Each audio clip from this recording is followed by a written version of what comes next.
Assalamualaikum warahmatullahi wabarakatuh. Perkenalkan, nama saya Widya Sari, saya dari kelompok 6.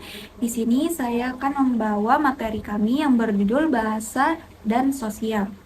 Pertama-tama, saya ingin mengucapkan terima kasih atas kesempatan yang telah diberikan kepada kami, sehingga kami dapat mengulang presentasi kami menjadi lebih baik lagi. Langsung saja. Yang pertama ada pengantar. Untuk mempermudah pemahaman, pertama-tama dua istilah ini perlu kita uraikan dulu pengertiannya. Dalam bab ini kita akan membahas dua topik utama, yaitu pengertian bahasa dan sosial. Definisi pertama adalah tentang bahasa. Bahasa adalah alat untuk berkomunikasi dan melakukan interaksi dengan orang lain, baik secara formal maupun informal. Jadi, bahasa adalah suatu ungkapan yang mengandung maksud untuk menyampaikan sesuatu kepada orang lain. Nah, sedangkan sosial merupakan segala hal yang berhubungan dengan masyarakat. Sosial ini juga dapat diartikan secara luas, namun secara umum, sosial dapat kita artikan sebagai suatu hal yang ada pada masyarakat atau sikap kemasyarakatan. Selanjutnya, kita masuk ke materi yang pertama adalah bahasa sebagai identitas sosial. Bahasa sebagai identitas sosial ini merujuk pada bagaimana penggunaan bahasa seseorang dapat menjadi aspek penting dalam menentukan identitas individu. Artinya, identitas yang mereka bangun akan menentukan penggunaan bahasa.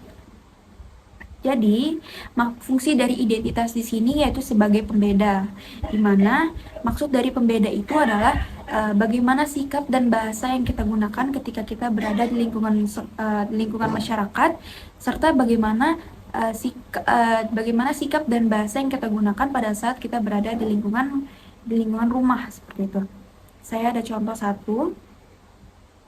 Contohnya, seorang wanita dapat memiliki dua identitas, yaitu yang pertama dia menjadi seorang guru, dan yang kedua dia menjadi seorang ibu rumah tangga. Nah, tentu bahasa yang ia gunakan ketika dia menjadi seorang guru dan bahasa yang ia gunakan ketika dia menjadi seorang ibu rumah tangga tentu akan jelas terlihat berbeda. Sebab jika dia menjadi seorang guru, tentu dia akan menggunakan bahasa yang lebih formal atau pokoknya intinya lebih formal lah. Karena itu dia menggunakan bahasa kedua. Dibandingkan dengan dia berada di lingkungan rumah atau dia saat dia menjadi seorang ibu rumah tangga, dia akan condong lebih menggunakan bahasa yang lebih kasual atau lebih santai, seperti itu.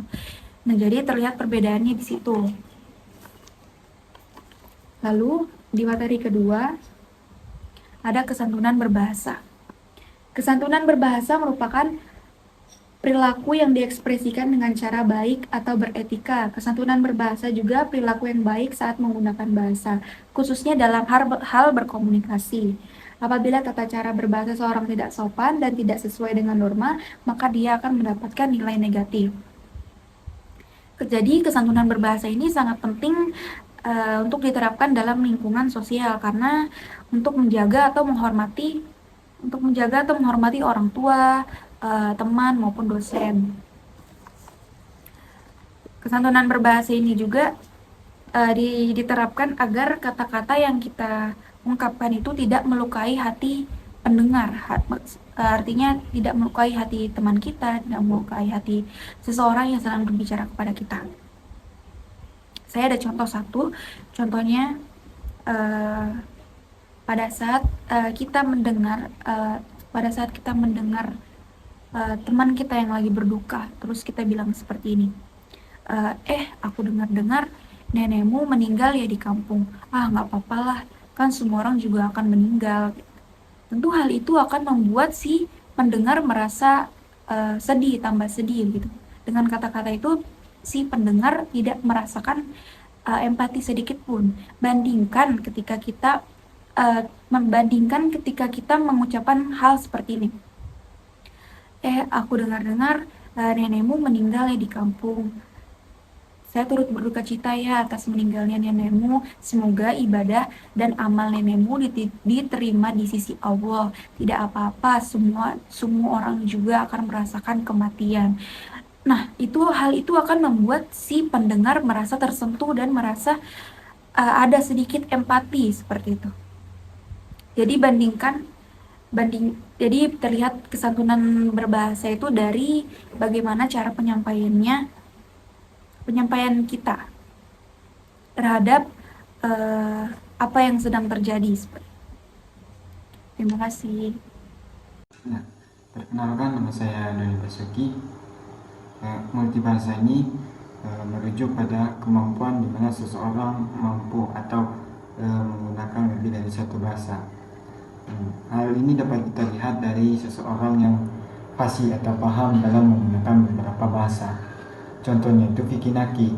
Ia mampu dan fasih dalam menggunakan beberapa bahasa asing seperti bahasa Inggris, Rusia, dan Rumania. Vicky Naki mampu memahami bahasa ini dengan fasilitas atau teknologi melalui Ome TV. Nah, jadi dengan adanya globalisasi,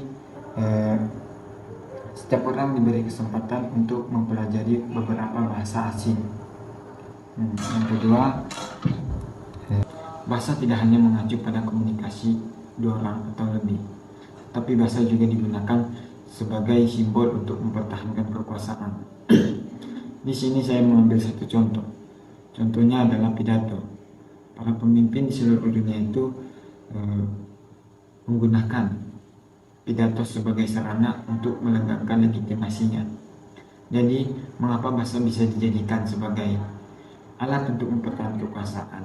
Karena hal tersebut dapat tinjau dari peranan bahasa, di mana pada sebuah pidato terdapat sebuah susunan kalimat dan cara para pemimpin mengolah dan mempermainkan kata serta isu dalam serangkaian agendanya. Ada bahasa sebagai senjata berpeluru. Bahasa sebagai senjata berpeluru adalah metafora yang digunakan untuk menggambarkan kekuatan bahasa dalam mempengaruhi orang lain. Bahasa dapat digunakan untuk melukai orang lain baik secara fisik maupun emosional. Bahasa dapat digunakan untuk menyebarkan kebencian, perpecahan, dan kekerasan. Ya, bahasa sebagai senjata berpeluru merujuk pada penggunaan bahasa yang kuat untuk mempengaruhi, memanipulasi, atau memicu reaksi emosional tertentu. Jadi bahasa ini memiliki kemampuan untuk menjadi alat yang sangat berbahaya ketika digunakan untuk tujuan yang negatif, seperti menyebarkan kebencian dan kekerasan. Contohnya, pelecehan verbal. Pelecehan verbal ini yaitu melecehkan seseorang secara pribadi atau menyebutkan cacat fisik mereka. Kemudian provokasi kekerasan. Provokasi kekerasan ini yaitu sengaja memanggil orang untuk melakukan tindak kekerasan terhadap individu atau kelompok. Jadi penting untuk kita memahami penggunaan bahasa. Penggunaan bahasa yang bijak dapat membangun pemahaman, yaitu menyatukan orang atau menyebar pesan-pesan yang positif. Sementara penggunaan bahasa yang negatif dapat merusak hubungan lingkungan sosial ataupun memicu konflik.